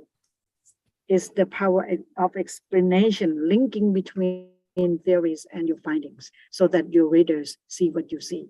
So the question whether the information is reliable and valid is not a question. Is the power of description, is the power of explanation, is the power of that particular theories that you use, whether they are able to explain the phenomenon well enough. See, it's different. It's slightly different from other traditional social science research. When you do ethnography, it's a different approach. This is why anthropologists are being questioned all the time, whether our research findings are scientific enough. Mm-hmm. You know, traditional social scientists like IPSR people, they are believed to be social scientists because they make sure that the information is reliable and valid. But for anthropologists, the question is not information is reliable and valid. The question is you can use your theories to explain the phenomenon well enough or not. It's different approaches. Yes, but it's interesting. Very interesting. I'm teaching this at IPSR. I'm one among only a few faculty members who teach this approach at IPSR. Yes. Okay, Ajahn. Is there any feedback from Dini? No, yes. Thank you very much for the answers. I think that you explained it well. Thank you very much. Thank you, Dini. Thank you. Okay. Beautiful name. I love all these names. Beautiful. All right, Ajahn. Now the fifth question from Ganesha. How are the religious leaders in Thailand about this? Is there any support about this? Means about the adolescent who are sexually active? And then what kind of support do you think religion approach is relevant and suitable to cope this situation among adolescents in Thailand? Yes. We have a mixture of religious leaders in all religions, Buddhism, Christianity, Muslims. We have a mixture of leaders who are conservative and leaders who are with the world system now. I mean, that's a general question, right? But a more thorough answer to this is this. when I see, say, Muslim leaders, and they say that they would like their teens to be good Muslims, meaning they abstain from premarital sex, they wait until they get married, and then they have sex with their husbands and wives only. That's being good Muslim. That's what God says.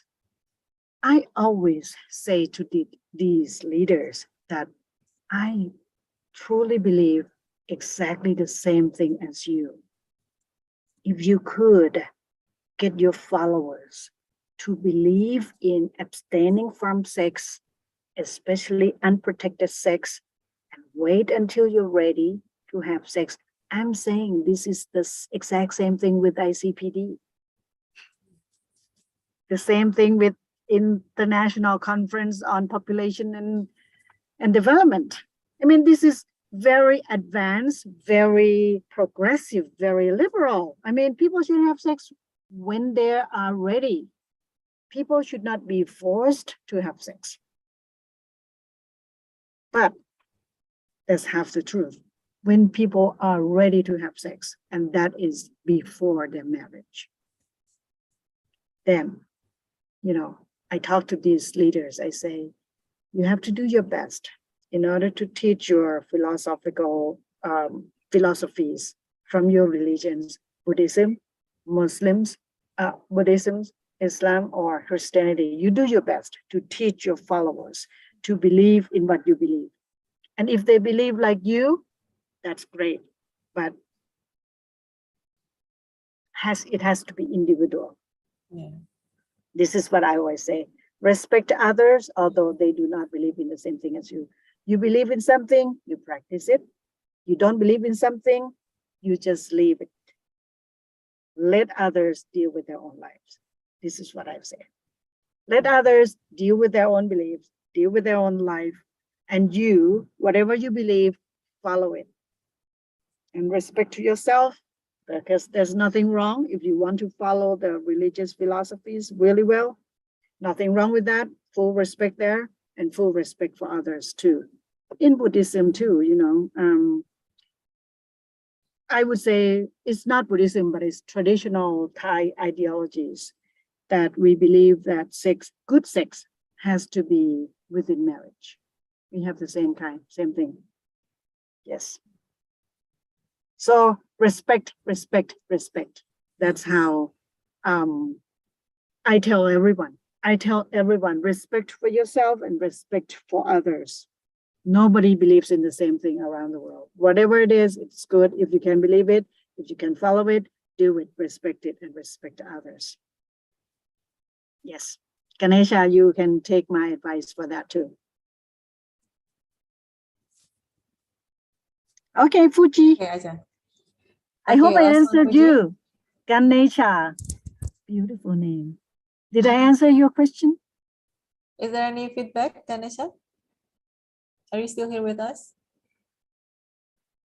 Oh, I can't find her name. His Okay. name, I'm sorry. Okay, maybe the last one from Fuji. How is the social behavior pattern that developing among adolescents in Thailand related to sexual behavior? How is the social behavior pattern that developing among adolescents in Thailand related to sexual behaviors? I think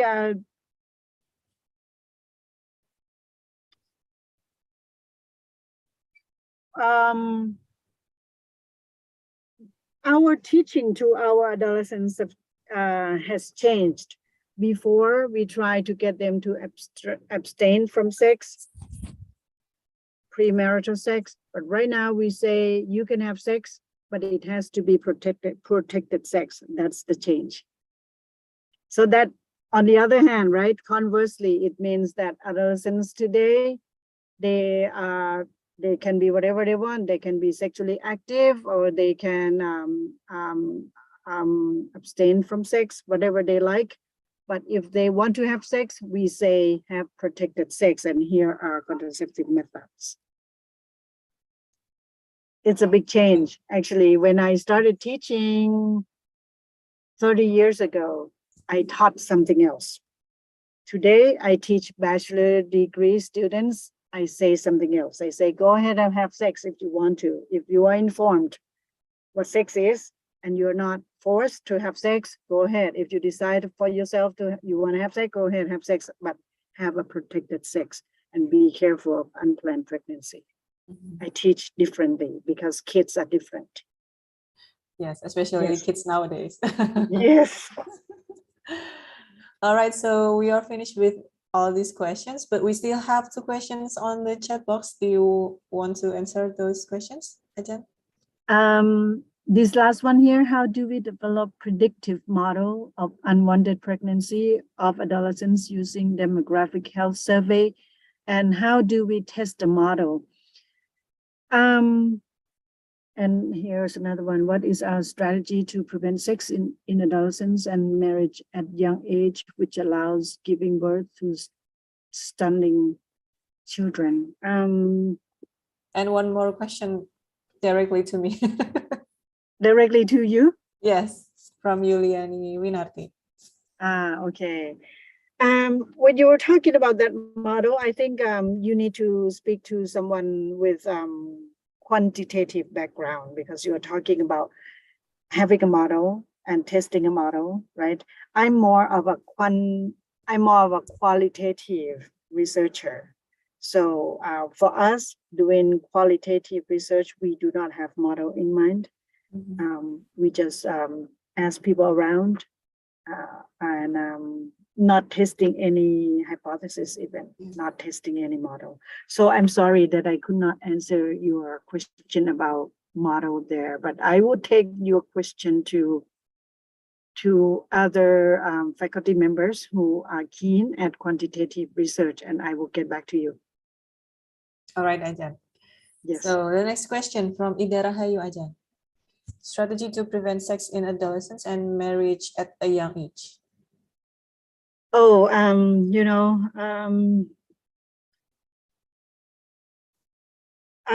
you have to ask yourself what you're good at. If you yourself, I don't know who is asking this particular person who is asking me, right? I'm answering to you directly that if you want to prevent sex from young people, you want to prevent young people from having sex too early. If that's your concern, and you ask me how to do that, I'm going to have to ask you to ask yourself what you're good at. And you have to do your best in order to use your expertise to teach the children to prevent having early sex. I'm not sure if you're going to be you're going to be successful because you talk, they listen. If they listen to you, because you teach them well, just like I would say to many religious leaders, if you teach well, you make sure they can follow you, then you are successful. But if you are not teaching them well enough, they listen to you, but they listen to other sources as well, then they might not listen to you totally. They may not follow your guidance. Then maybe because you don't teach them well enough, or maybe you teach them really well, but they have other sources to listen to. Same here. You ask yourself, what is your expertise? If you are a religious leader, you do your best. If you are a teacher, you do your best, following your own ideology. All you can do is you can do your best, but then you have to leave room for people who listen to you to not follow your suggestions as well. And that's what I said. There comes the word respect. Respect for yourself, because you don't want children to have sex too early. You mean well, I know that. But then the children is their life. They may believe that they want to do whatever they want.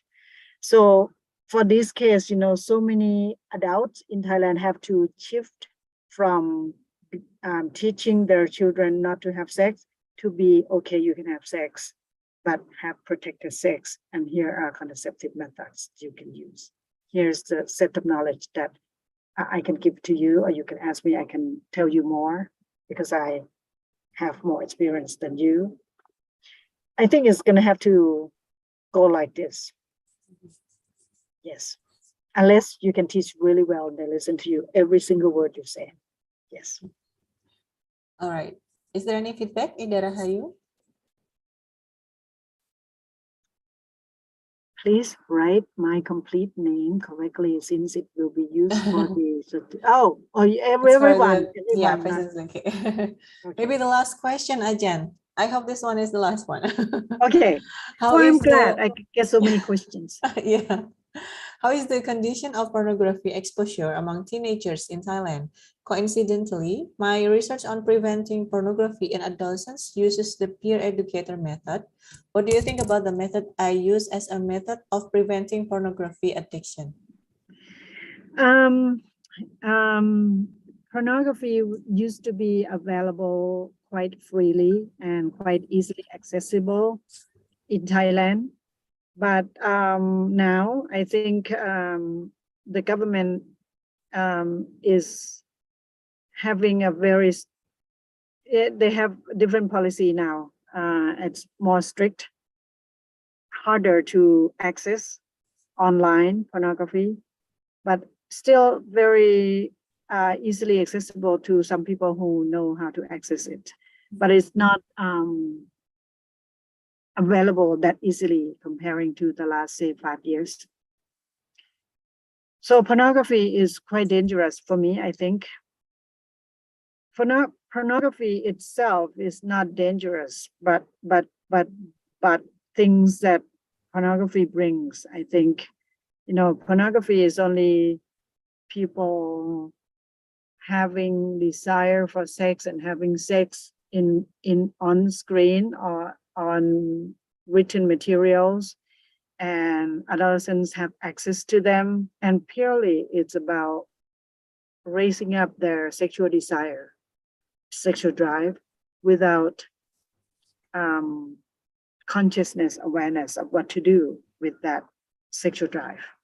Not even protected sex, not even how to control sexual drive in circumstances that they should not show, or not even like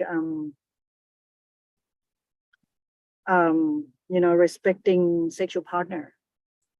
We have boys who have watched pornography too much, used too much, and rape girls and do sexual harassment with girls. So those are not good. Those do not come with pornography. So pornography for me is bad. Sex is not bad. Learning about sex is not bad. Having sex, protected sex, informed sex is not bad. Okay, but pornography for me is bad because pornography does not bring education along with it. And it leads to sexual violence. It leads to unplanned pregnancy. It leads to unprotected sex. It leads to so many things that are not good. So yes, when the government puts a ban on pornography in Thailand, I was happy. Yes. Okay. Is there any feedback from Yuliani?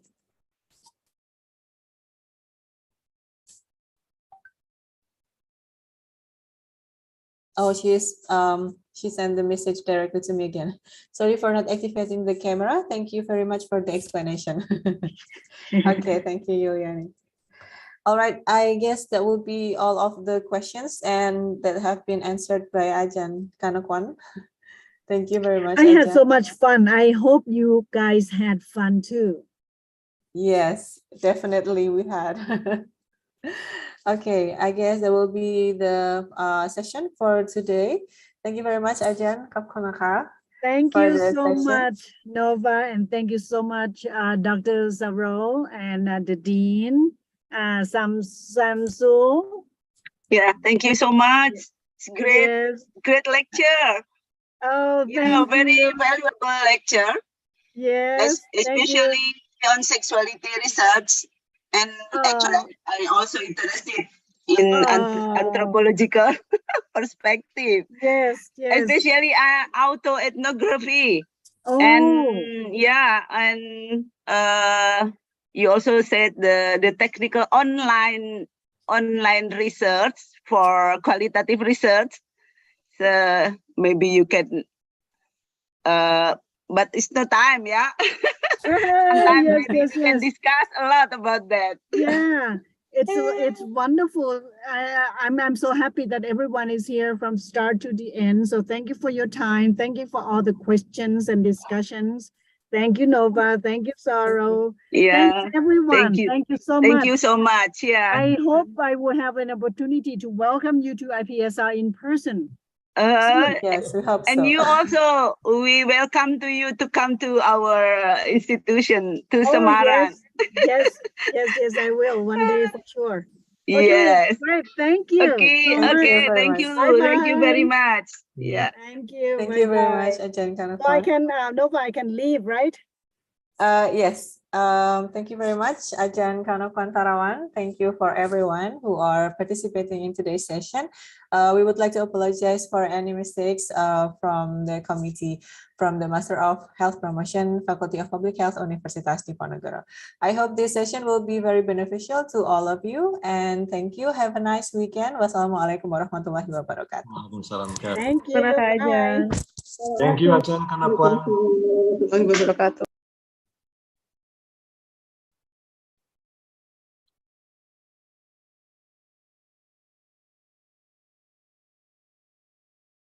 Happy weekend. Thank you. Thank you. Terima kasih Pak Syamsul. Saya izin live nggih. Matur nuwun Bu Zaro, izin live Ibu. Sama-sama, saya juga live. Happy weekend.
In 1985, for the first time, we accepted new students from diploma to bachelor degree under the name of the Public Health Study Program, Faculty of Medicine, Universitas Diponegoro. In 1987, the Public Health Study Program began admitting students for the regular program for the first time. In 1993, the Public Health Study Program changed to the Faculty of Public Health based on the decree of the Minister of Education and Culture of the Republic of Indonesia, number 0369/0/1993, dated 21st November 1993.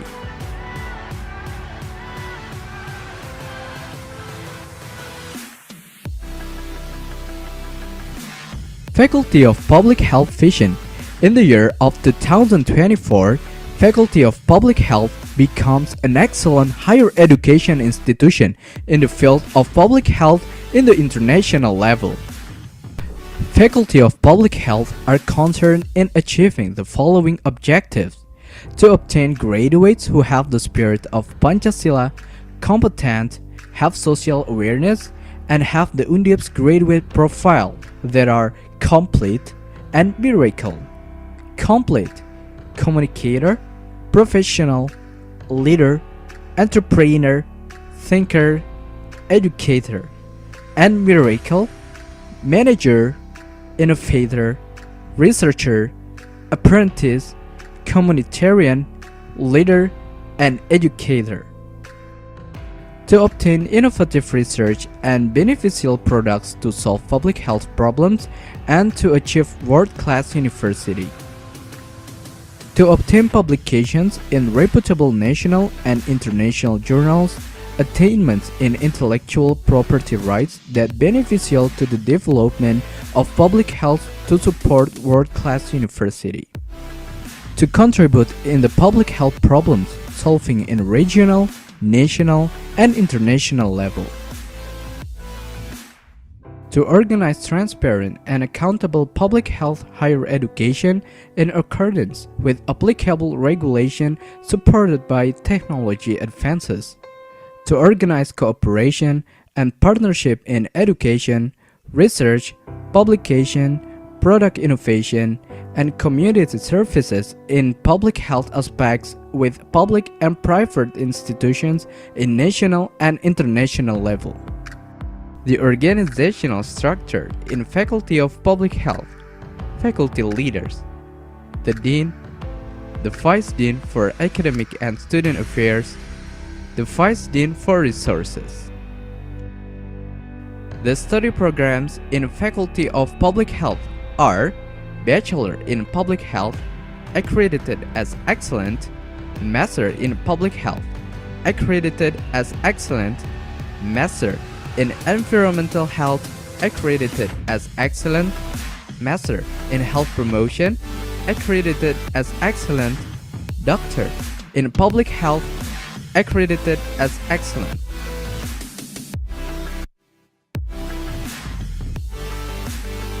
The implementation of the education program in the Faculty of Public Health is supported by lecturers from reputable universities. Currently, the faculty has 34 lecturers with doctoral degrees of 66 lecturers with various scientific fields. They are Health Policy and Administration, Public Health Nutrition, Epidemiology and Tropical Diseases, Occupational Safety and Health, Environmental Health, Biostatistic and Population, and Health Promotion and Behavioral Sciences. In the learning process, the Faculty of Public Health is supported by education staff from various backgrounds, competencies, and professionalism. The buildings in Faculty of Public Health are Building A, the Dean Building with 2 stories, Building B, classrooms with 3 stories, Building C, lecturers' room with 2 stories and meeting rooms, Building D, secretariat room of graduate study programs, classrooms for graduate programs, computer laboratory, public health laboratory, unit room of faculty supports, and hall. Building E, Students' Activities Room, Building F, Student Activity Center, Praying Room, and Canteen. Building G, Secretariat Room of Undergraduate Study Programs, Library, Archive Rooms, and Student Activities Rooms, and also other facilities such as Canteen, Futsal Field, Basketball Field, Volleyball Field, and other sport facilities. To support student learning process, the Faculty of Public Health has 6 laboratories: Basic Biomedicine Laboratory, Environmental Health Laboratory, Occupational Safety and Health Laboratory, Epidemiology and Entomology Laboratory, Public Health Nutrition Laboratory, and Audio-Visual Aids Laboratory. The Faculty of Public Health has accepted international students since 2016 for degree and non-degree programs in order to support Universitas Diponegoro to be the world-class university. The non-degree programs such as summer course program, internship program, joint research, and community services are followed by students from many countries such as Taiwan, Netherlands, Australia, Germany, China, Pakistan, Sudan, Libya, USA, Malaysia, Vietnam, Cambodia, Nigeria, and many more. Other international programs to support world-class university are visiting professors from overseas universities, International Conference on Public Health for Tropical and Coastal Development, staff exchange, lecture joint research between universities and with international NGOs. Student activities, internship, partnership with villages related to maternal health, field study practices, outbound, community services, student units activities, Research Center of Faculty of Public Health, Research Center of Environment and Toxic Material, Research Center of Neglected Tropical Diseases, Research Center of Reproductive Health and HIV/AIDS, Research Center of Public Health Nutrition, Research Center of Health Policy.